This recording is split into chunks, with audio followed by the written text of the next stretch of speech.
Welcome back to Success with Steven. My name is Steven Smith. On this channel, we discuss all things financial literacy. In this video, I'm going to show you the secrets to keeping bad credit off of your credit report. I'm also going to explain what's really happening behind the scenes when a collection agency or a debt collector is attempting to contact you. I'll also show you how you may be able to avoid paying them altogether using consumer law. And the most important thing we're going to discuss today will be your rights. The rights that they hope that you'll never discover, because the less you know, the more money that they can make from you. So without further ado, let's get right into the video. Nothing makes your stomach drop like opening your mailbox and seeing a big bold letter from a collection agency. I know the words can be intimidating, the language is designed to scare you, and the threats always hang over your head like pay now or face legal action. On top of that, they may call you nonstop, sometimes multiple times a day. They may even go as far as calling your workplace or sending you emails or leaving messages to your friends and family. That feeling of dread is not by accident.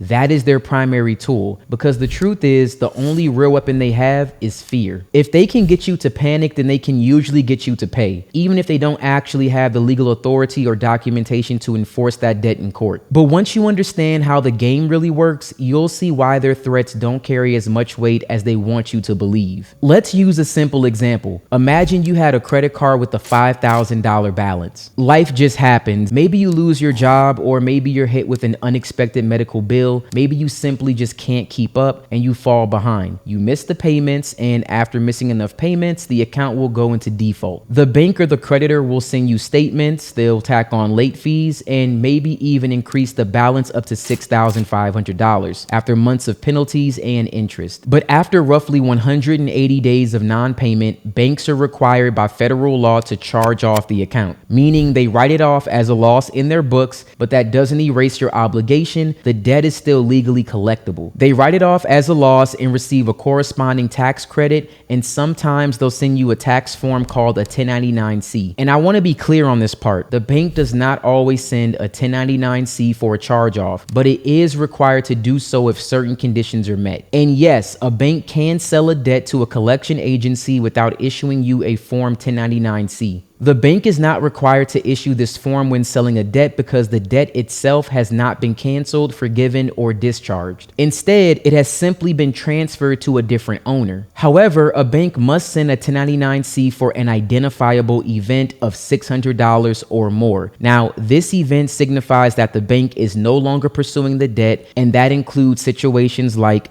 a debt settlement when the bank will actually take less money than the full amount, the expiration of the statute of limitations for collecting that debt, or a decision by the creditor to stop collection activity. Now, banks also protect themselves structurally. They maintain reserves for bad debt, and in some cases, they use insurance or securitization. That's when they bundle debts and they sell them to investors. Now, this will spread out their risk so that one person's default doesn't sink the system. But here's where things get interesting. The bank will decide to make back a tiny portion of your debt by selling it to a collection agency. And here's the shocking part. They don't sell it for anything close to what you owe. In fact, many times they're sold for pennies on the dollar, like literally between 6 cents and 20 cents for every dollar. So if your $6,500 account lands in the hands of a collection agency, they might have to only pay $390 for it. Think about that. They didn't lend you money. They didn't provide you with services. They bought a piece of paper that says you once owed someone else money, and now they're trying to squeeze you for the full $6,500. And that's their business model. They gamble on fear, hoping enough people will pay to make their investment worth it. In a federal law called the Fair Debt Collection Practices Act, or FDCPA, it explicitly states what debt collectors can and cannot do. Federal law makes it illegal for debt collectors to use unfair, abusive practices or deceptive statements to collect the debt. Next, I'll explain the steps that you can take to protect yourself and the secret that debt collectors don't want you to know. Now, the FDCPA is found in Section 1692 through 1692P of the Title 15 of the United States Code. There's a link in the description of the video if you would like to read more. While the FDCPA sets strict rules about how debt collectors can act, it does not prevent them from suing you if you actually owe the debt and the debt is still within the statute of limitations. This is an important distinction because people often assume that once they waive the FDCPA in a collector's face, the debt just somehow goes away. This is not the case. What the FDCPA does is regulate behavior, not erase obligations. However, under this law, debt collectors are required to treat you fairly, and with that presents an opportunity for you to fight back. First, they cannot harass you. They cannot make threats. They cannot abuse you over the phone, and they cannot make false claims about the debt. Secondly, if they tell you the police are going to show up at your door tomorrow morning unless you pay, that is a violation of federal law. If they scream at you, if they use profanity, or if they call repeatedly just to irritate you, that is also a violation. Third, and this next part is important, collectors are required to provide you with written notice of the debt within 5 days of first contacting you. This notice has to spell out the amount that you allegedly owe, the name of the creditor, and the information about your right to dispute the debt. If you do not receive this notice, the collector is already breaking the law. And this leads us to perhaps one of the most powerful protections under the FDCPA, and that is your right to demand validation of the debt. This is one of those things that they do not want you to know. If you request this in writing within 30 days of first being contacted, the collector must pause all collection efforts until they provide verification. That means no more calls, no more letters, and no further collection attempts until they show you proof that you actually owe what they claim. And this is where you can prevail against them. You see, debt collectors don't always have complete documentation up front. This proof is not always easy for them to come up with. Many debts are sold over and over again from one collection agency to another, and the paperwork often gets lost along the way. If they can't validate the debt, they cannot legally continue pursuing it, and they certainly cannot sue you for it. Another key rule under the FDCPA is that debt collectors cannot misrepresent legal action. For example, they cannot threaten to sue you unless they genuinely plan to take you to court. They cannot tell you that you will be arrested for non-payment because debt is a civil matter, not a criminal one. They cannot imply that they have powers they don't actually have. Finally, the FDCPA restricts when and how they can contact you. They cannot call you before 8 in the morning or 9 at night. They cannot call you at work if you tell them your employer does not allow it. And if you tell them in writing to stop contacting you altogether, they must comply with the limited exception of confirming that they will stop contacting you or notifying you of a specific legal action. But here's the catch. Even with all of these protections, it's important to remember that the FDCPA does not stop a collector or a creditor from suing you if the debt is real, valid, and within the statute of limitations. In other words, just because they have to follow the rules does not mean the debt will disappear.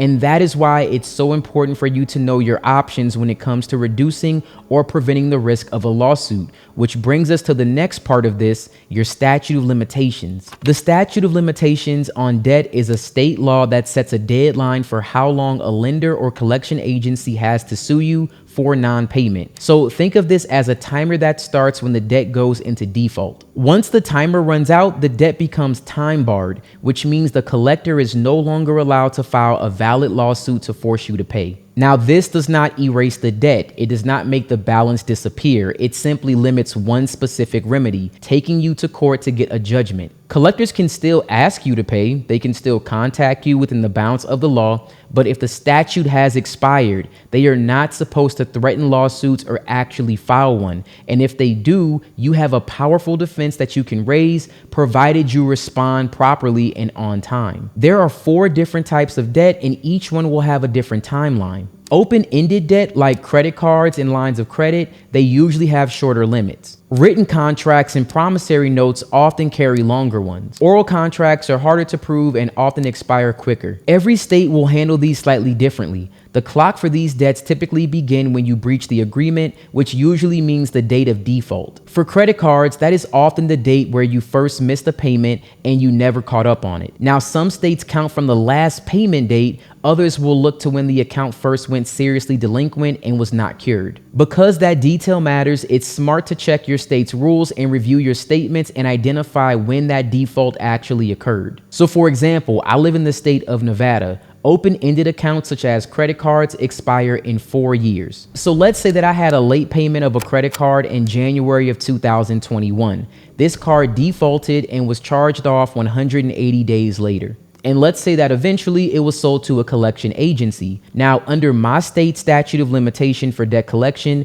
an agency or the original creditor would have until January 2025 to pursue legal action. If they didn't, then they legally cannot take me to court. It doesn't mean they can't contact me about the debt, but now they cannot sue me over it. And I still have the option of sending something called a cease and desist letter. Now, there will be a link in the description for the statute of limitation for every single state, so I highly recommend you check that out. Now, let's do a quick recap. When it comes to shutting down a collection agency's pursuit of you, there are two powerful tools that you have at your disposal, and that's going to be the statute of limitations, and you also have the debt validation letter. Most people don't realize how these two protections work together, but when used correctly, they can completely change the game in your favor. Now, recapping the statute of limitations, every state in America has a legal time limit on how long a creditor or collection agency can file a lawsuit to collect an unpaid debt. This time frame usually will range between 3 and 6 years, and in some states it can be even longer. Once this window of time has passed, the debt is considered time barred.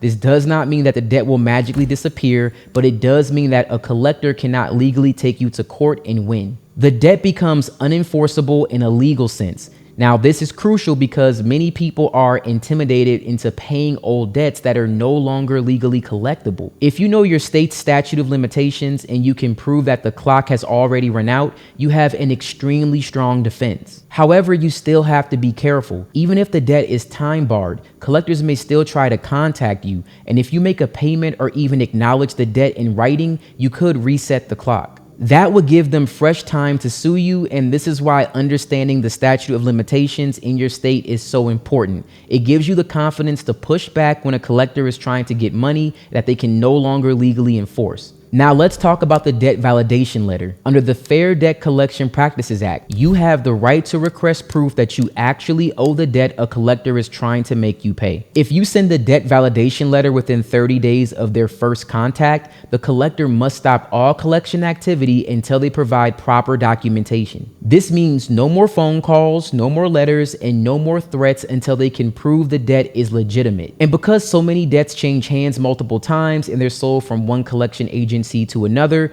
with each transfer, paperwork can be lost, incomplete, or simply never passed along. If the collector cannot produce solid proof that you owe the debt, they cannot legally continue to pursue it. When you combine these two protections, the results can be very powerful. If the debt is already outside the statute of limitations, you can use that as your defense against any potential lawsuits. And if you request validation and the collector cannot produce it, they must stop trying to collect altogether. Between these two tools, you can often stop a debt collection agency dead in its tracks. The key is to act quickly, put everything in writing, and know your rights so that way you can't be bullied into paying something either you do not owe or you're no longer legally required to pay. Also, if you need help removing any negative information from your credit report, that is where Rising can help. Rising is an all-in-one credit improvement platform that gives you access to your credit reports and your scores while also showing you which accounts and factors may be hurting your score. Instead of simply looking at your report and trying to figure everything out on your own, Rising can help you take action with tools like dispute templates, credit bureau response tracking, and its auto mail feature. With auto mail, you can prepare and mail your disputes right through the Rising website or through the app. Rising also includes the ability to add up to 24 months of eligible rent and utility payment history to your credit profile. This can add 2 years of positive on-time payments to your credit profile instantly. I recommend using Rising as your 90-day credit improvement system. You want to give yourself 90 days to review your reports, identify negative items that may be hurting your credit, take action, track the responses, and begin adding positive payment information to your profile. Right now, you can access your credit report through Rising's $1 7-day trial. There will be a link in the description. There will also be a clickable link right here on screen. And as a thank you of watching today's video, I have also drafted a free debt validation letter and a cease and desist letter. You can get this from www.bizformation.com. www.successwithstevensmith.com. And again, that is completely free. I want to thank you guys so much for watching this video. If you got any value from this, please like and subscribe to the channel. Share this with anyone who you think might need this information. Also, do not forget to go to the website and download that free letter. That way, if you're getting contacted by any creditors or any collection agencies, you can stop them right now from calling you. If you have any additional questions, please drop them in the comments below. I would be more than happy to cover anything else that I may have missed. And as always, thank you so much for watching this video, and you guys have a wonderful day.